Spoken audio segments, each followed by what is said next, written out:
അങ്ങനെ അമ്പലത്തിലെല്ലാം ചെന്ന് തൊഴുത് പ്രാർത്ഥിച്ചതിനു ശേഷം വിക്രമും വേദിയും കുറെ കാര്യങ്ങളൊക്കെ പങ്കുവച്ചു. രണ്ടുപേരും പരസ്പരം മനസ്സ് തുറന്ന് സംസാരിച്ച് സന്തോഷത്തോടു കൂടെ തന്നെ വീട്ടിലേക്ക് തിരികെ മടങ്ങുകയായിരുന്നു. വിക്രമിനെ സംബന്ധിച്ചിടത്തോളം ആ യാത്ര കേവലം ഒരു ബൈക്ക് യാത്ര മാത്രമായിരുന്നില്ല, മറിച്ച് വേദയുമായി മാനസികമായ അടുപ്പത്തിന്റെ നിമിഷങ്ങൾ കൂടിയായിരുന്നു അത്. എന്നാൽ വിധിയുടെ തിരക്കഥയിൽ അവരെ കാത്തിരുന്നത് മറ്റൊന്നായിരുന്നു. ബൈക്കിൽ സഞ്ചരിക്കുകയായിരുന്ന വിക്രമിനും വേദയ്ക്കും മുന്നിലേക്ക് അപ്രതീക്ഷിതമായി ഒരു കാറ് പാഞ്ഞു കുറുകെ നിർത്തി. ഒട്ടും പ്രതീക്ഷിക്കാതെ ആ നീക്കത്തിൽ വിക്രം സഡൻ ബ്രേക്കിട്ടു.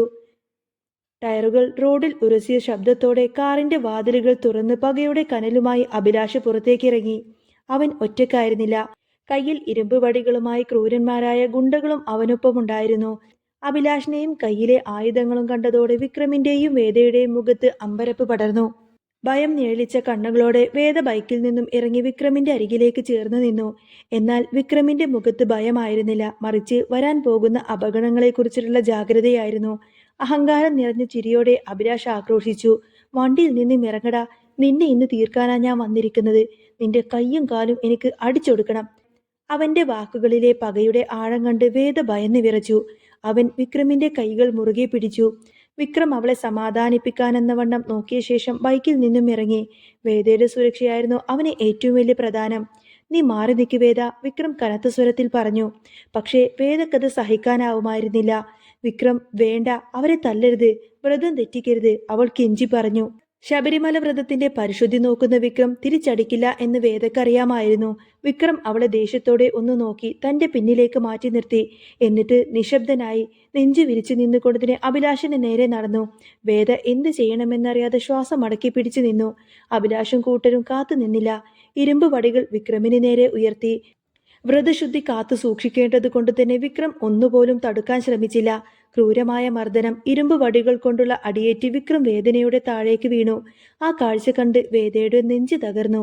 അവൾ വായ പൊത്തിക്കരഞ്ഞു. ചുറ്റും വളഞ്ഞ ഗുണ്ടകൾ വിക്രമിനെ ക്രൂരമായി മർദ്ദിച്ചുകൊണ്ടിരുന്നു. നിലത്ത് വീണ വിക്രമിനെ അവർ മാറി മാറി തല്ലി. ഒന്നും ചെയ്യല്ലേ, എന്റെ വിക്രമിനെ ഒന്നും ചെയ്യല്ലേ, അവനെ ഉപദ്രവിക്കില്ലേ എന്നൊക്കെ വേദ നിലവിളിച്ചുകൊണ്ട് അവർക്ക് മുന്നിൽ കൈകൂപ്പി അപേക്ഷിച്ച് കരഞ്ഞു. പക്ഷേ പക കണ്ണുകെട്ട അഭിലാഷ് അതൊന്നും തന്നെ കേൾക്കാൻ തയ്യാറായില്ല. വിക്രമിന്റെ കയ്യും കാലും ലക്ഷ്യമാക്കി അടി വീണുകൊണ്ടേയിരുന്നു. വേദന കൊണ്ട് വിക്രം പുളഞ്ഞുവെങ്കിലും തിരിച്ച് ഒരു കൈ പോലും അവൻ ഉയർത്തിയില്ല. ഒടുവിൽ വിക്രമിനെ എന്നേക്കുമായി തീർക്കാൻ അഭിലാഷ് കത്തിയുമായി അടുത്തു. ആ നിമിഷം സ്നേഹം ഭയത്തെ തോൽപ്പിച്ച നിമിഷമായിരുന്നു അത്. അഭിലാഷ് വിക്രമിനെ കുത്താനാഞ്ഞതും കൊടുങ്കാറ്റുപോലെ വേദ അവർക്കിടയിലേക്ക് എടുത്തു ചാടി. വിക്രമിന് മുന്നിൽ ഒരു മതിലായി രണ്ട് കൈകളും വിരിച്ചു പിടിച്ചുകൊണ്ട് തന്നെ അവൾ വന്നു നിന്നു. അവളുടെ കണ്ണുകളിൽ ഇപ്പോൾ ഭയമായിരുന്നില്ല, മറിച്ച് സ്നേഹത്തിൽ ചാലിച്ച ധീരതയായിരുന്നു. സമ്മതിക്കില്ല, എന്റെ വിക്രമിനെ ഞാൻ സമ്മതിക്കില്ല, അവൾ ഉറക്കെ വിളിച്ചു പറഞ്ഞു.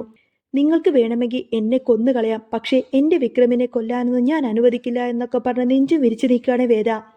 അവശനായി കിടന്ന വിക്രം അത്ഭുതത്തോടെ വേദയെ നോക്കി. തന്റെ ജീവൻ രക്ഷിക്കാൻ സ്വന്തം ജീവൻ പണയം വെച്ച് മുന്നിൽ നിൽക്കുന്ന വേദ.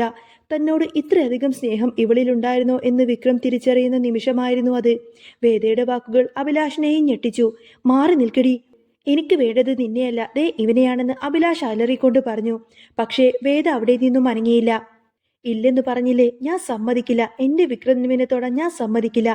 വിക്രമിന് എന്തെങ്കിലും സംഭവിച്ചു കഴിഞ്ഞാൽ പിന്നെ നിങ്ങളെ ഒന്നും ഞാൻ വെറുതെ വിടില്ല. ഇത് ഞാൻ വെറുതെ പറയുന്നതല്ല. അവളുടെ ശബ്ദം ഇടറി, എങ്കിലും അതിൽ തീപ്പൊരി ഉണ്ടായിരുന്നു. വേദയുടെ വാക്ക് കേട്ടുകൊണ്ട് തന്നെ അഭിലാഷ് പറഞ്ഞു. എന്നാ പിന്നെ നിന്റെ ജീവിതം ഞങ്ങൾ ആദ്യം അങ്ങ് എടുക്കാമെന്നും പറഞ്ഞ് അഭിലാഷ് വാളുയർത്തി. മരണം മുന്നിൽ കണ്ട നിമിഷം വിക്രമിനും വേദക്കും ശ്വാസം നിലച്ചുപോയ നിമിഷം. പെട്ടെന്ന് തന്നെ പിന്നിൽ നിന്നും ഒരു കൈ അഭിലാഷിന്റെ തൊണ്ടയിൽ മുറുകെ പിടിച്ചു. ആ സമയത്തിന് എല്ലാവരും ഞെട്ടിത്തരിച്ചു പോയി. അത് മറ്റാരുമായിരുന്നില്ല, അത് MLA വാസവനായിരുന്നു. അഭിലാഷ് അമ്പരപ്പോടെ തിരിഞ്ഞു നോക്കി. വാസവന്റെ മുഖത്ത് ദേഷ്യം ഇരുമ്പുകയായിരുന്നു. നീ മരിച്ചാലും ഇവന് ഞാൻ മരണത്തിന് വിട്ടുകൊടുക്കില്ല. അങ്ങനെയാണോ നീ കരുതുന്നത്? അത്രക്കിഷ്ടമാണോ നിനക്കിവനോട്? വാസവൻ വേദയെ നോക്കി ചോദിച്ചു. വേദ വെറുപ്പോടെയും പകയോടെയും വാസവനെ നോക്കി. വിക്രം എഴുന്നേൽക്കാൻ ശ്രമിക്കുന്നുണ്ടായിരുന്നു. വാസവൻ വേദക്ക് നേരെ കൈ നീട്ടി. കൈ തരാം, എഴുന്നേൽക്ക്, ഒരുപാട് പേടിച്ചതല്ലേ എന്ന് ചോദിച്ചു. വേദ അവജ്ഞതയോടെ മുഖം തിരിച്ചു. അത് കണ്ട് വാസവനൊന്ന് ചിരിച്ചു. ശരി, ഞാൻ കൈ തരുന്നില്ല, നീ തന്നെ എഴുന്നേൽക്ക്. സ്വന്തം ഭർത്താവിനെ ഇത്രമേലധികം സ്നേഹിക്കുന്ന വേറൊരു പെണ്ണും കാണില്ല. വേദ സ്വന്തം കരുത്തിൽ തന്നെ എഴുന്നേറ്റു. വിക്രം വേദന കടിച്ചു പിടിച്ച് എഴുന്നേൽക്കാൻ ശ്രമിച്ചു. വാസവൻ തുടർന്നു. ഭർത്താവിന് ഒരപകടം വരുമ്പോൾ, മരണം മുന്നിൽ കാണുമ്പോൾ ഏതൊരു ഭാര്യയും രക്ഷിക്കാൻ ശ്രമിക്കും. അത് കുലസ്ത്രീയുടെ കടമയാണെന്ന തോന്നൽ കൊണ്ടോ അതോ ഇവനോടുള്ള അന്ധമായ പ്രണയം കൊണ്ടോ? അഭിലാഷ് പുച്ഛത്തോടെ ചിരിച്ചു. പക്ഷേ വേദയുടെ മറുപടി ആ ചിരി മായ്ക്കുന്നതായിരുന്നു. വിക്രം ഉറ്റുനോക്കി. വിക്രം എന്റെ ഭർത്താവാണ്, വേദ ഉറച്ച ശബ്ദത്തിൽ പറഞ്ഞു. ആ ജീവൻ രക്ഷിക്കേണ്ടത് എന്റെ കടമയാണ്.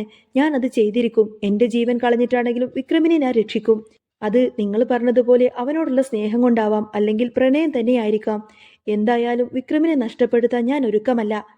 വേദയുടെ ആ വാക്കുകൾ വിക്രമിന്റെ ഉള്ളിൽ തറച്ചു കയറി. തന്റെ ജീവനേക്കാളേറെ വേദ തന്നെ സ്നേഹിക്കുന്നുണ്ടെന്ന സത്യം അവൻ തിരിച്ചറിഞ്ഞു. വാസവൻ വിക്രമിനെ നോക്കി പറഞ്ഞു, കണ്ടോടാ നിന്റെ ഭാര്യയുടെ ശൗര്യം. നിന്നെപ്പോലെ തന്നെയാണ്. വീറും വാശിക്കും ഒട്ടും കുറവില്ല. നിനക്ക് പറ്റിയ പെണ്ണ് തന്നെയാണ് ഇവള്. ദൈവം ചേർത്ത് വെച്ച് ഇണക്കുരുവികൾ. പിന്നെ സ്വരം താഴ്ത്തി ഭീഷണി പോലെ തുടർന്നു, എനിക്ക് നിന്നെ വേണ്ട. വേണ്ടത് ഇവനെയാണ്. സമയമാകുമ്പോൾ ഞാൻ അത് എടുത്തോളാം. ഇതൊരു മുന്നറിയിപ്പ് മാത്രം. ശത്രുക്കൾ നിനക്ക് പിന്നിലുണ്ട് വിക്രം. ഇവനെ രക്ഷിക്കാൻ നീയും പാടുപെടും. ദൈവം നിങ്ങളെ രക്ഷിക്കട്ടെ. ഇത്രയും പറഞ്ഞുകൊണ്ട് തന്നെ MLA വാസവനും അഭിലാഷും അവിടെ നിന്ന് പോയി. അവർ പോകുന്നതുവരെ നോക്കി നിന്ന ശേഷം വേദ ഓടി വിക്രമിന്റെ അടുത്തേക്കെത്തി. എഴുന്നേൽക്കാൻ വയ്യാതെ ഇരിക്കുന്ന വിക്രമിനെ അവൾ താങ്ങി പിടിച്ചു.